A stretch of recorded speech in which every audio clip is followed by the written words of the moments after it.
My name is Andrew Stack, and this is an account of my experiences as an embedded reporter.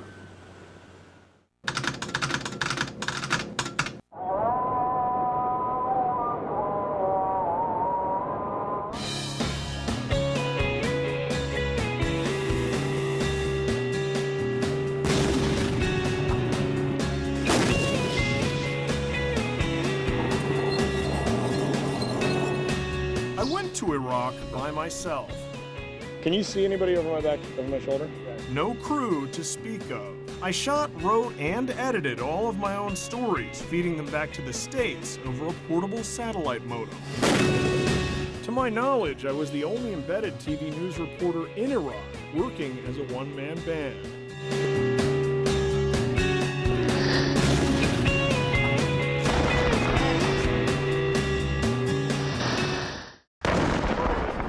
In reality, I guess I shouldn't have been too surprised. I saw this war coming thousands of miles away. If there is a second war with Iraq, it probably won't come this year. But whenever it does come, the U.S. will need to focus as much on rebuilding Iraq's government as taking out the current regime. Believe it or not, my original problem was I couldn't talk anyone into sending me to Iraq. That is, until I embedded with the military. So, I enrolled in a training course for reporters heading into war zones. And off I went. For better or worse, my whole life, I've always wanted to have a front row seat on history. When I wrote my request to embed, I specifically asked for assignment to a unit heading relatively close to military action. So, my initial reaction to being assigned to a military intelligence battalion wasn't overly enthusiastic. And that equipment's obviously gone.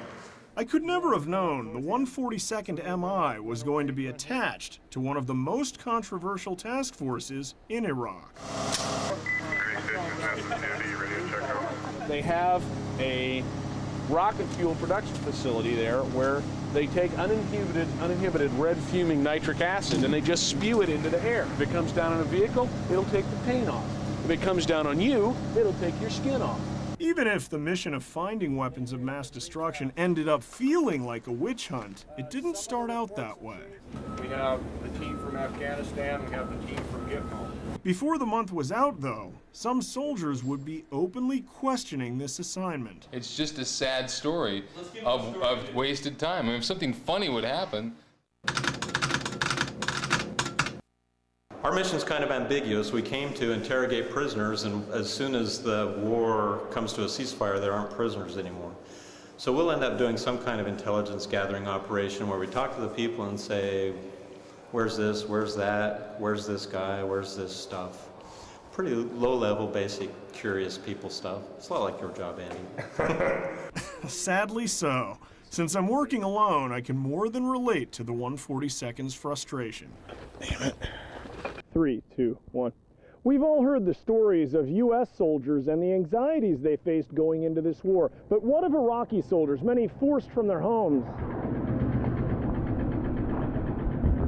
Just before we arrive in Kuwait, the Iraqis fire a Scud missile at Camp Doha. But because of its low flight angle, it doesn't pop up on radar until the very last moment. I'll tell you, my teeth were chattering on the first one. Major Tony DeStefano is still trying to mellow out from the shock. I keep telling my friends I got tired of good booze and bad girls. Tony now refers to the smokestacks on the edge of post as the Scud goalposts. I'm tired of getting shot at and not shooting back, basically. On the drive north to Camp Udairi, near the border with Iraq, I'm treated to another nickname the soldiers have. This lone tree in the middle of thousands of square miles of desert is known as the Kuwaiti National Forest. When I hear a soldier say he needs to hit the head, it seems almost fitting. And like everything else in the military, when one goes, they all go. Roughly 200 men pissing in a sandstorm. Truly an amusing sight. I'm Sergeant Beck, 142nd MI. I just wanted to say hi to my mom and dad since I haven't called. So if you're watching, I'm in Kuwait, no longer in Colorado. Camp Udairi is serving as a kind of way station for thousands of troops moving north into Iraq. Parker! Lieutenant Crawford. I want to say my wife, I love you, baby. I want to tell my kids, I love you. My mama, yo estoy bien, no te preocupes por mí, los amo mucho a ustedes. Salúdame a Cintia, a Aura, a todo el mundo. I love you. Bye. Yeah.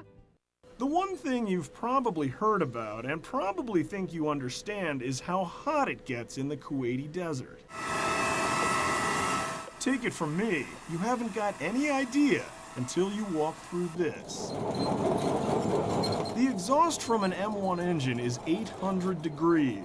So hot, it burns the hair off my arm and even puts a glitch on my videotape. Ah, shit.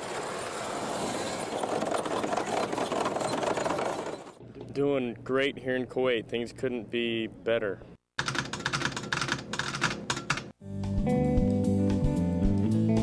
Unfortunately, the sun is up about 15 hours a day, so you can bet this is no joke. Each soldier needs to drink at least 2 gallons of water per day, just to break even.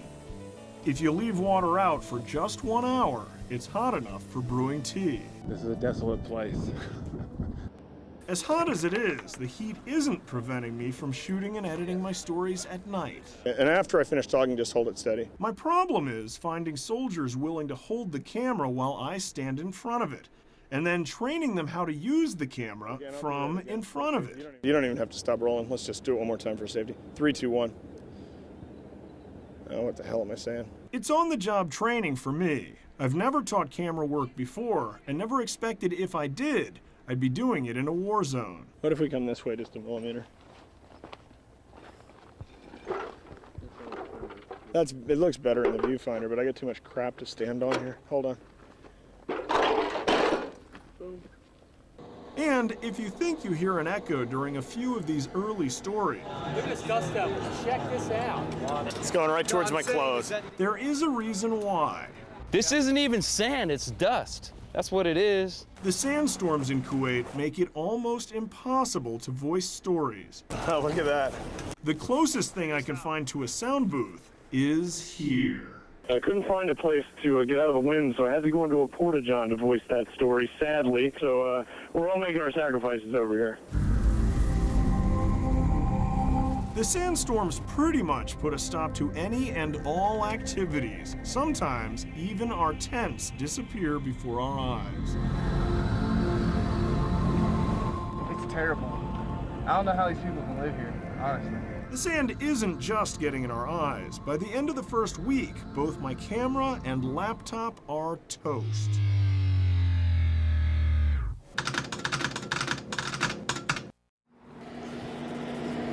I've been at the beach for a week now and I can't find the ocean. Just the sand.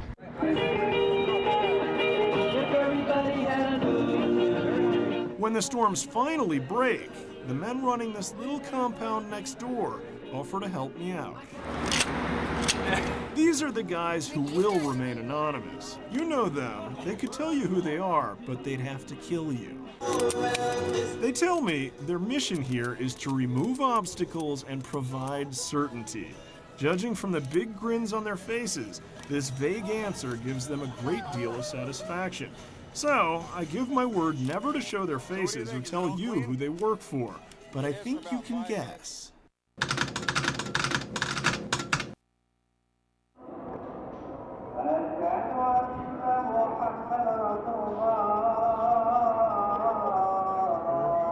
With the help of my new friends, I make the trek to Kuwait City to replace my equipment. Driving back through the desert to Udairi, the sandstorms return, and we get caught in the mother of them all. Visibility is reduced to about 10 feet. I'm off the road again. Am I okay? Yeah. I don't know where I'm fucking going, man. I'm just relying on you. Just a little bit right. And since the driver can't see the tracks leading to camp, Come on. he's navigating by GPS. Trying to figure out where I am. Passed it. You passed it. Hang on, follow me. But the batteries in his GPS unit are dying. Hey, there's no batteries. Yeah, no, don't say that. And there aren't any extras. For a moment, it looks like we'll be sleeping in the desert tonight. You don't have any AA batteries, do you there, Andy? Shit, I do, but they're not with me, man. Let me think if they're in anything I've got. Lucky for us, I find a mini flashlight in the bottom of my camera bag. Thanks, man. Not a problem. Whew, that was fun. Back at Udairi, even the air inside the tents is chokingly thick. You can turn the light on and you just see this haze in the tent. All I want to do is go outside, but outside it's much worse. So I lay in my bunk trying to filter fresh air through a sheet. It's a losing battle. I spend the whole night gasping with dust caked in the corners of my eyes. Rally! The tent belonging to my new friends is known affectionately around camp as Cafe Udairi. Partly because of the nightly parties, partly because of the Christmas lights, and partly because of this umbrella, actually a drogue parachute from an Iraqi torpedo. General Order Number 1 outlaws sex and booze, but it's hard to blame any of these soldiers for breaking it. Most are heading to Iraq by way of Afghanistan, and this is the closest they'll get to a safe zone. Unofficially, off the record, these guys are whores. Pure and simple. They've been chasing it like a shark takes the blood. Not a lot to do out here, so what are they going to do? Send you to war? Okay, we have our TV set up in there in the front right corner, and the women's bathroom is off to the left. So when they try to be sneaky and just crack the door open, they don't know that we're not watching TV from our front right corner. We're looking straight into the bathroom. And you can actually see 3 showers, and if some of those curtains are open, you got breast. That's why they potentially caught me half naked that night, because they're not looking. If they're taking all that effort into trying to catch a peek every time the door opens, go right ahead. Sitting on the book, see straight in. So it's always a peep show. Have you been? I haven't seen you in a while. But they're not as sly as they think. There's Cliff. Look at Cliff. Look how smiley. That's...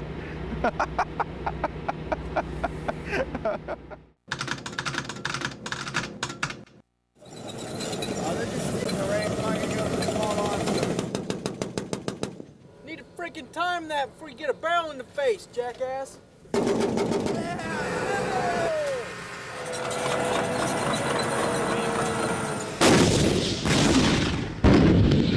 Well, for the past 2 weeks, Abrams battle tanks from the 4th ID have been test firing their main guns, zeroing them in, preparing for the push north into Iraq. Consequently, the boom from those guns and the concussion from them can be felt all across Camp Udairi.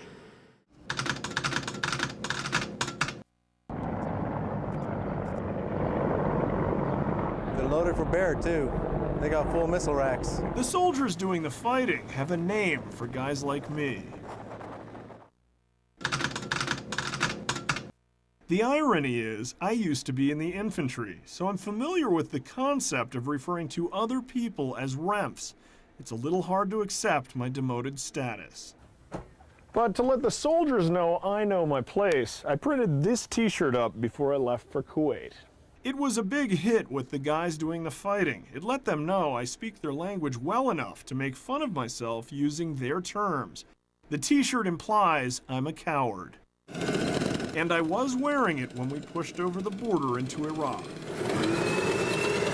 Some of the soldiers liked the joke so much, they asked if they could buy it from me to wear into combat. So the 4th ID begins moving up, and the 142nd's advance team only gets 8 hours notice before their orders come down. We've heard that we're going to take over a rather nice piece of real estate close by. They claim it's one of the smaller palaces, a compound. We'll see if that holds true. I rarely believe what the Army tells me. Only this time, it's true. We're going to be right in this area where that lake is. That's where that palace is at. I'm fortunate to be traveling north with 2 of the more seasoned troops. Sergeants Cornell and Johnson both served in Bosnia and seemed to handle themselves pretty well under pressure. Well, when we were back in Carson, me and Sergeant Cornell were talking, and we were saying, if we get over there, we want to stay in a palace, we want to get to Baghdad, and now here we are on the road. I feel if we end up under enemy fire, these are the men to be with. 2 days earlier, the Iraqis ambushed another convoy along the same route we are now taking.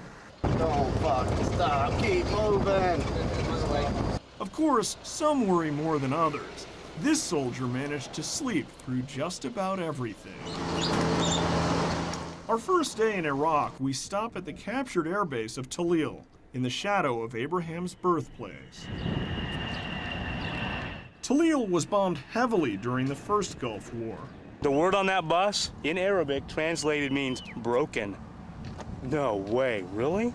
Most of the hangars are destroyed, many by direct hits. Because of the bombing, Iraqi plumbing is still out of commission, and because of this, more than 90% of the Allied troops here have some form of diarrhea. So troops are forced to construct their own latrines. But flies multiply inside the slit trenches underneath the new latrines, and then spread disease by landing on our food.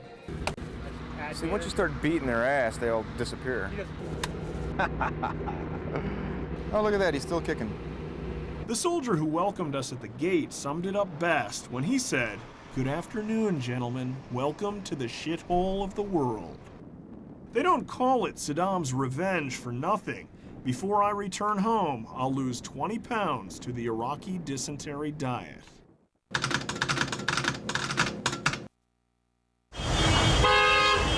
Another thing that helps you lose weight fast is being caught in an Iraqi traffic jam. We're definitely in the fun zone. Our route to Baghdad starts off as a tactical nightmare.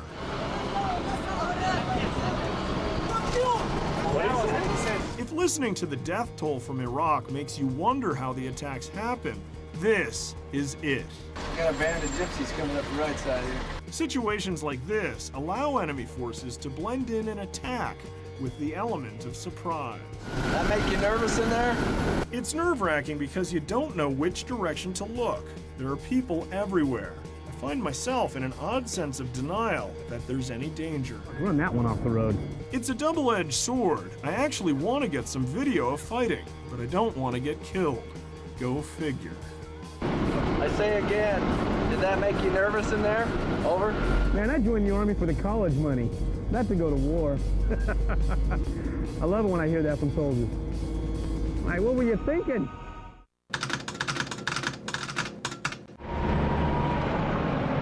I take no joy in the task I'm about to undertake. Is it time yet, Andy? I'm risking my life by taking all my gear off to do this. Now, I'm faced with a less dangerous but far more pressing situation. Are we there yet? Do the math. If I have to drink 2 gallons of water each day to stay hydrated, and we're not allowed to stop for fear of an ambush. Pay no attention to the man behind the curtain. Don't spill. Don't hit any bumps. Hey, they are right, Andy. You do have a nice butt.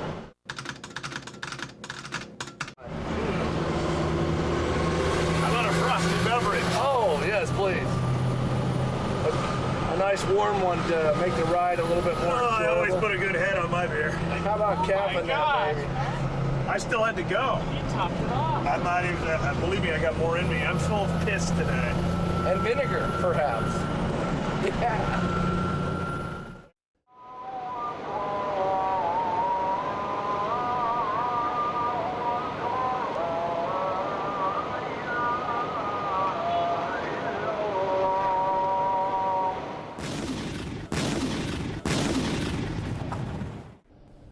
Well, there are still a number of palaces and guest houses not damaged by Allied cruise missiles here at Saddam's Lakeside complex. 3 of them are now being claimed by the 142nd MI, and one of them, that one right over there, is being claimed as their new headquarters. Staff Sergeant Joe Cornell and Specialist Lisa Satellino are dancing to music only they can hear. I was born for this. I knew my life was leading me here. It'll work. It's beautiful. The power is off, there is no plumbing, and in places there are still unexploded anti-personnel mines. But just the same, living here is a vast improvement over the desert. Crossing the border from Kuwait, throngs of Iraqi children mob the 142nd's advance team, as they will again and again in virtually every Iraqi town. It always tugs at my heartstrings. When I see the little kids, it tugs me anyway. When I see the girls, it reminds me of my girls and how I want so much for them. The children want candy, but some are in desperate need of food. Here you go! Older kids try to exchange almost worthless Iraqi dinar for US dollars. Hey Wes, show him your dollar, your dinar. I gave him $1 for this and $1 for this. And what are they worth? Nothing, because this man's face is on it. Others try selling Republican Guard berets and knives, even the old standbys Pepsi and Coke. No, thank you. La shukran. La shukran. For the most part, the Iraqis seem happy to be liberated, but entering the palace complex on the outskirts of Baghdad, an M1 tank reminds soldiers not all Iraqis are glad we're here, and there is still work to be done. Well, we would love to find whatever there is of Hussein's weapons of mass destruction program. But until the 142nd gets all of its search teams in place, the dancing here can continue. Not bad. Well, one has to wonder what Saddam would think, if he's still alive, of U.S. forces living inside of his prized palaces. But considering how he allowed his people to live, it seems only fitting that U.S. forces who helped bring him down should be living here now, if only for a short time. Back to you. The thing I didn't mention in this story is this. So what did he do? He traded a centerfold for their currency? Some of the soldiers in other units on the convoy up were trading porn for those Republican Guard knickknacks. It's a crazy world. The Iraqis can't get pornography, and the soldiers are trading each picture for the equivalent of $5 US. Throw him some candy. If this war demonstrates anything to me, it's that the American entrepreneurial spirit is alive and well in Iraq.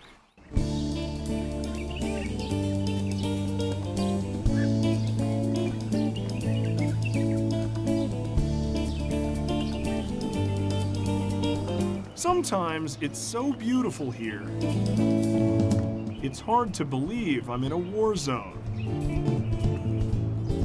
But then, reality sets in. Just before sunset, our first night at the Abu Ghraib Palace complex.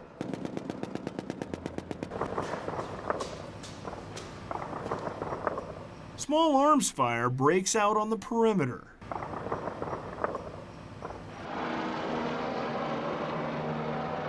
See a lot of tracers going in the air, and they're not our color tracers, so they gotta be theirs. It will become a familiar sound over the next month. See what I mean? They're coming right this way. Hi, my name is Specialist Joseph Milner, and we're here at the Palace of Baghdad. If you listen, you can hear some gunfire out in the background. Pay no attention to that. Living inside Saddam's palace has a surreal feeling to it. It's very impressive, but because we know what took place here, it feels like sleeping in a haunted house. The one minute you're thinking it's gorgeous, and the next minute you're thinking, who paid and how much to get this place? And it kind of gives me the creeps. I mean, it's nice, but it gives me the creeps. We felt it the moment we walked in. These Iranian helmets are a reminder of what Saddam does to his enemies. Just a few weeks earlier, Udairi Hussein slept where I'm sleeping now. Love Shack, baby. And he lives in the Love Shack. A more apt name for this building might have been the Rape Shack. As you probably heard, Udairi had a reputation for raping and often murdering women. One of the women did not want to be part of his amorous desires, and so he took her out along with everybody and shot her in the head. And this is okay, who's next? And this former Iraqi MP tells us He witnessed Uday use his pet tiger to attack a woman who resisted him. Uday and Hussein, these were not good men. So, but out within Iraq, they knew what was going on, but they were obviously able to censor some of that. The railing around the outside of the Love Shack is inscribed with an almost approving message from Saddam. You have the S and then the H inside. The inscription reads, "Love Saddam," over and over. My first morning at the Palace complex, I'm standing outside the Love Shack eating an MRE when a blast nearly knocks me off my feet. A moment later, this little piece of shrapnel hit the wall right next to me. Now, it doesn't look like much, but it easily could have killed me. It's about 5 times the size of that AK-47 slug. You've heard of friendly fire? This is sort of like that. Fire in the hole, fire in the hole, fire in the hole. Who's next? Turns out, the shrapnel is just a byproduct of U.S. troops destroying captured Iraqi ammunition. That warehouse is filled with captured munitions. Rocket-propelled grenades, commonly known as the RPG. Had there been any windows left to shatter in this complex, this morning's explosion surely would have knocked them out. Probably the last thing Saddam would have ever expected to see On top of one of his buildings, skating! is 2 young Americans skateboarding on the roof of one of his palaces. Sorry, Saddam. During work hours, Colin Rasmussen and Jimmy Kilo could hardly be called skate punks. One is a cavalry sergeant, Red team, red team. and the other a counterintelligence agent. But out here, they're known as Kilo and C-Raz. In reality, this is just a new twist on an old concept. Americans have long been known for unconventional ways of dealing with war. How's it affecting your skating here and the gunfire in the background? You afraid that any of that fire might come raining down on your ramp while you're away? I hope not. Still, fear of stray bullets is no excuse for this. See, you can't skate under pressure. But they do have their moments. All right, Raz. Even when they're in the company of a wayward reporter. But you know what they say, when in Baghdad, do as the locals. I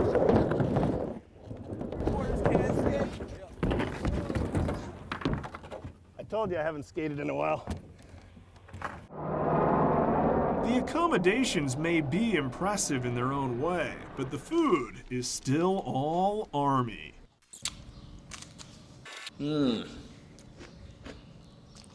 That's good government-issued cheese spread.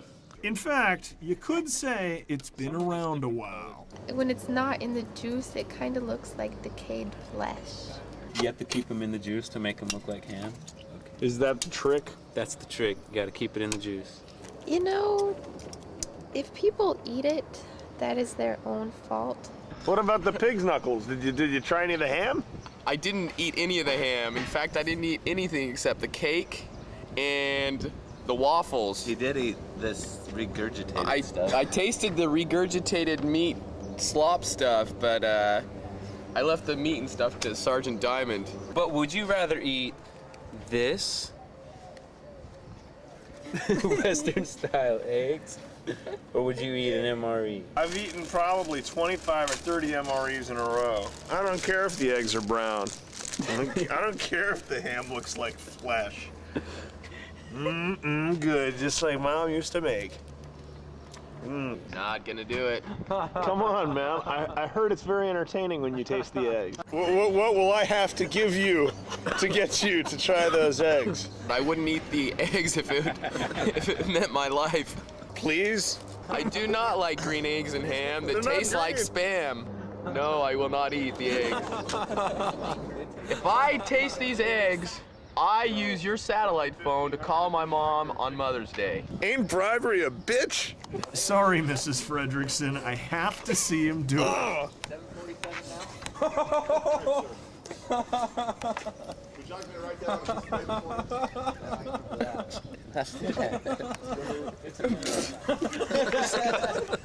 You did not qualify. I did qualify.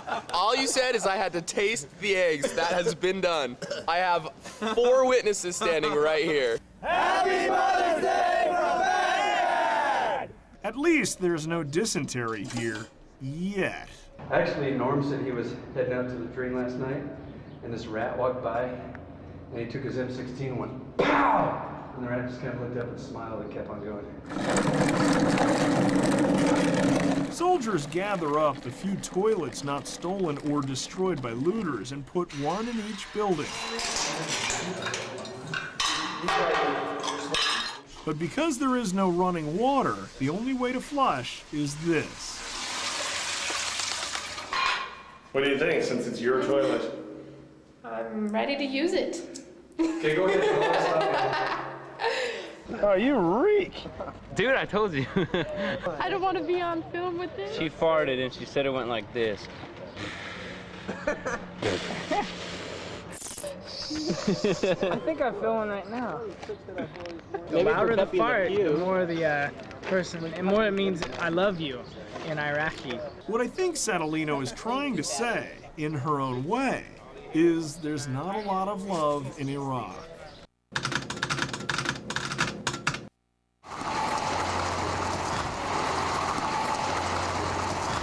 Rather large U.S.-made bomb smacked into the back end of that building. This is where the bomb hit, right here. It's not the cynical views of U.S. soldiers etched on the walls at Baath Party headquarters drawing my attention. Rather, it's the pervasive smell of death from beneath the rubble. Commanders think the bodies of 9 key Baath Party officials are buried inside this theater. Everything's incinerated. You go up the stairs and it's all rubble. It's just caved in. It's doubtful anybody will ever get an accurate body count. While searching the rubble, 2 soldiers stumble across the projection room. We're going up these stairs and it's all caved in, right? That whole corner is caved in. We found this back door up to where the film room is. Planet of the Apes. This is what they were watching when they died. Not this one. These are just some other ones we found. Breakfast at Tiffany's. Blind Date. Bruce Willis classic. Jerry Maguire, spelled wrong. We pull this pristine DVD out. And as it turns out, it's a Ted Danson flick. The leaders of Iraq, and faced with certain doom, are watching a chick flick, man. Let's watch a chick flick tonight. See, the question is, at what point did the boom occur? Boom! Soldiers don't seem bothered by all the carnage, or maybe they're just putting up a front, choosing instead to focus on the task at hand. Yeah, our shopping list today is door hardware, light bulbs, light sockets, electrical breakers. Just walking in here is dangerous. I think it's safer going over this way. Well, the stairs are gone. Every day, portions of the ceiling collapse. Did you guys look above your heads? Yeah, that whole thing. Yeah, yesterday that thing was up there. This ceiling molding weighs several hundred pounds. The door handles principally are going to be used for latrine doors, to secure the latrine doors. They stole all the ones in the palace. The ones that where we're at right now have all been removed by looters. The operation may seem morbid, but if you take it at face value, a couch or a dresser does improve quality of life. If you just want to toss it out the window, we can go outside and police it up. We're just trying to put together the necessary pieces that we need to continue life. Especially because these soldiers will be forced to call this home for the next 7 months. Of course, at the end of the day, some of the things they find are a little more necessary than others. Her ass reminds me of my wife's, but the toes definitely don't. My wife's feet are much more pretty than these. They look like monkey feet. Look at that. She could pick up something with her toes.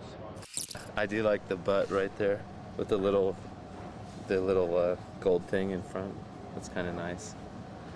You do too, huh, Andy?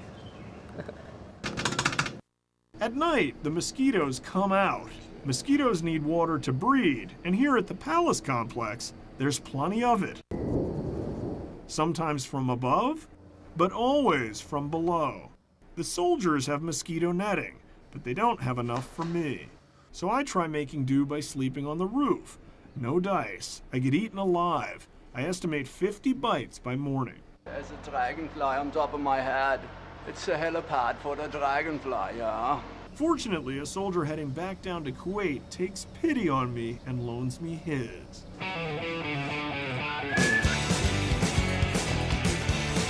The netting is putting me back in business in more than one way. This setup doubles as my office. All I know is that every time I wake up, you got that computer on underneath the mosquito netting and you're working all night long. And I don't ever know when you sleep, because I don't see you sleep during the day. Funny Captain Wood should mention that, because I found a great new use for my sleeping bag too. From here on out, you'll notice the echo in my stories is gone. Let's try that again. Track 2, take 2, 3, 2, 1. But this time around, no more long nights in the latrine for me. Well, at the outset of this war, there were still plenty of Iraqi veterans who recalled how entire divisions of their army were wiped out by the U.S. during the first Gulf War. Those veterans knew they didn't stand a chance against the U.S. this time around, but they also knew if they told Saddam Hussein about it, their families would likely be kidnapped or murdered. 19-year-old Mohammed Radam and 20-year-old Ali Saddam Mohammed barely remember the first Gulf War. But this time around, both were forced into Saddam Hussein's army by threats and intimidation. But they were all very afraid. Said every time they'd fire, you know, they would be destroyed. Just a few weeks ago, these young Iraqis wondered if they'd still be alive right now. They really didn't want to defend Saddam Hussein. They don't like him at all.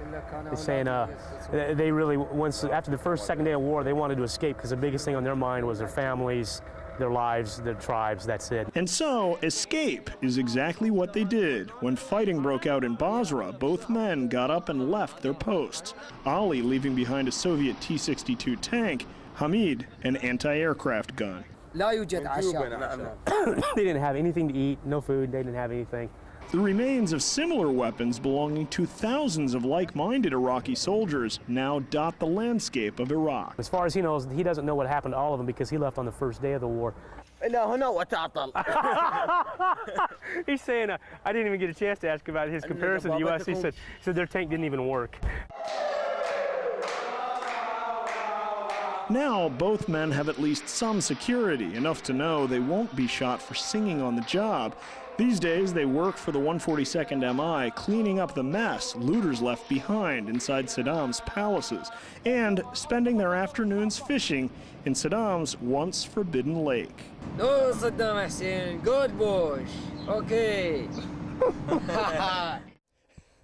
All's well that ends well, I guess. You might be interested to know the average Iraqi soldier makes about $2 per month plus 2 pounds of lamb meat.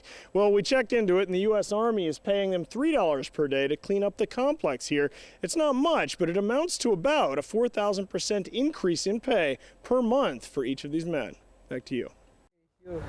Several of the Iraqi workers inside the compound are later determined to be intelligence agents still loyal to Saddam and gathering intel on U.S. operations here.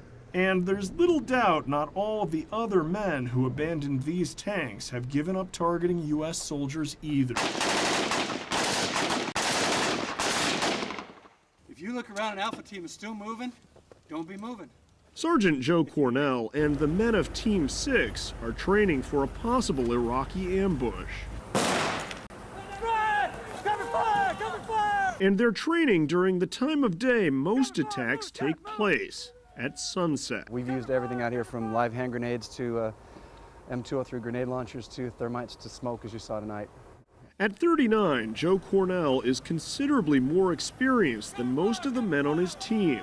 Until recently, some of the others could have been considered boys. So it's Joe's job to make sure they understand the consequences of reacting too slowly. There's still people being killed outside the gate every day here. We've been really fortunate. We've had some very close calls, but a lot of our training and a lot of our planning has avoided what could have been absolutely horrible situations. So Joe drills the men until fast reaction times become instinctive. We had a gentleman ram our vehicle and then pull in front and stop, and they both jumped out and came charging the vehicle. But when the Iraqis saw the amount of firepower Team 6 wields, they backed down without a shot ever being fired. We like to think we can get out of trouble faster than we get into it. Move, move, move!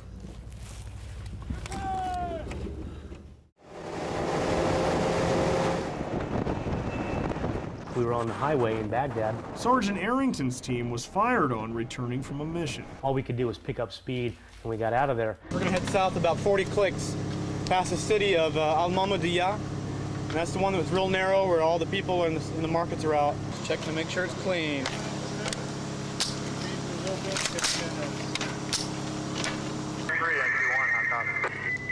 Charlie.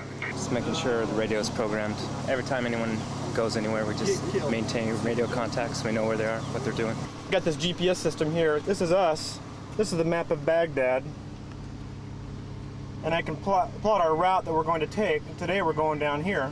But all of the technology in the world can't defend against the same old problem. U.S. and British soldiers make easy targets to spot. It's a perfect ambush position. You can't get out of an area because the traffic's jammed up, and you'll definitely feel a sense of urgency to move out, because if someone's there with a weapon, you're sitting targets. Streets are crowded, everyone looks alike, and as usual, you can't tell who's a threat.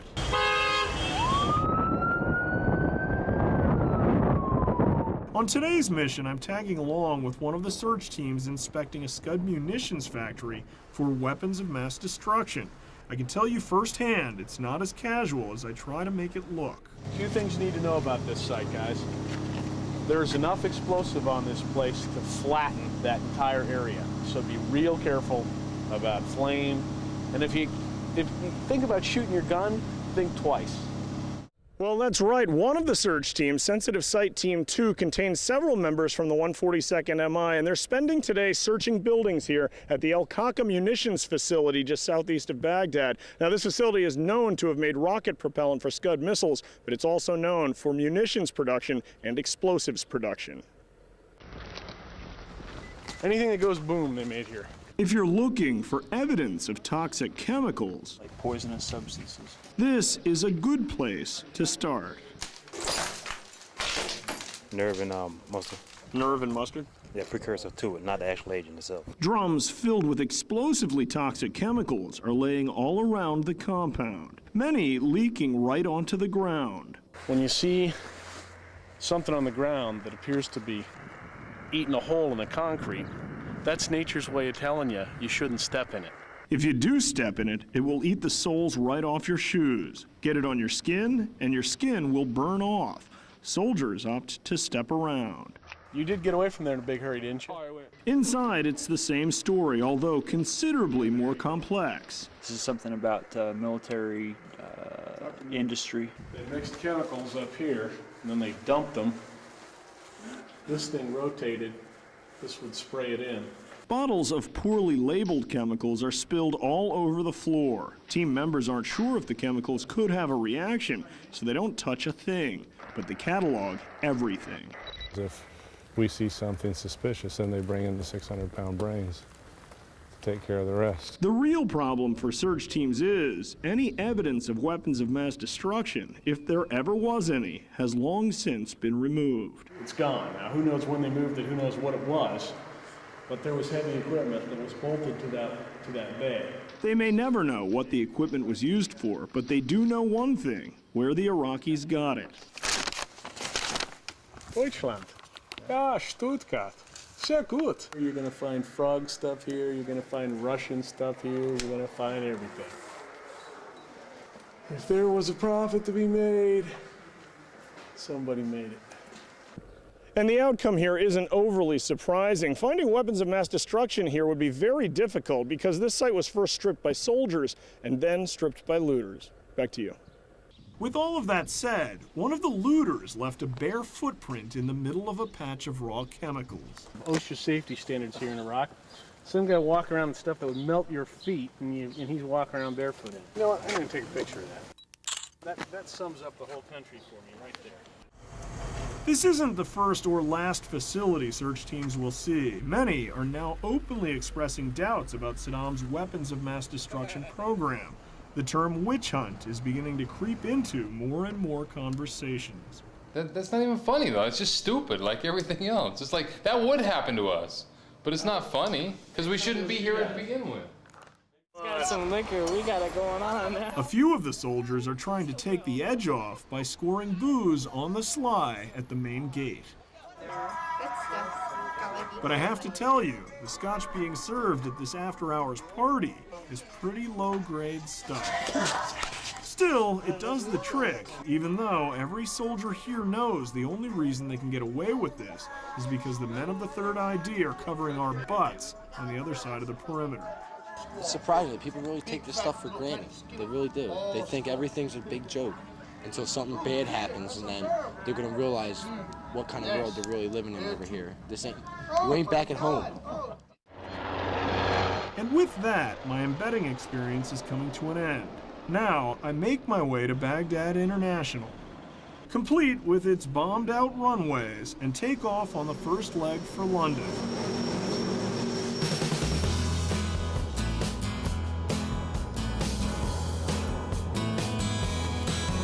I can't for the life of me tell you what all this is really about. So I'm leaving you with a burden of proof and a strong case of reasonable doubt. The one thing I learned in Iraq is it's never over till it's over. I didn't know it then, but I'd be back before the year was out. About a half an hour ago, the gunfire started here, and we've seen nothing but tracers going into the air ever since that time.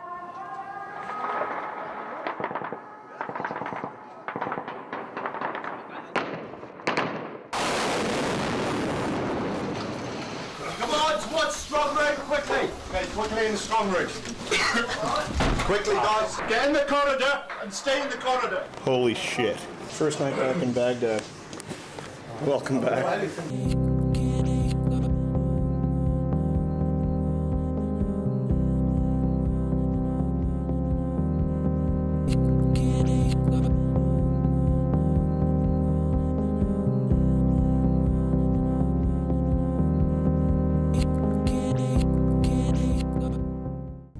I want to thank my mom, my dad, my friends, you know, my fellow soldiers, and most of all you, Andy, for giving me the training that I needed to make this all possible. Thank you.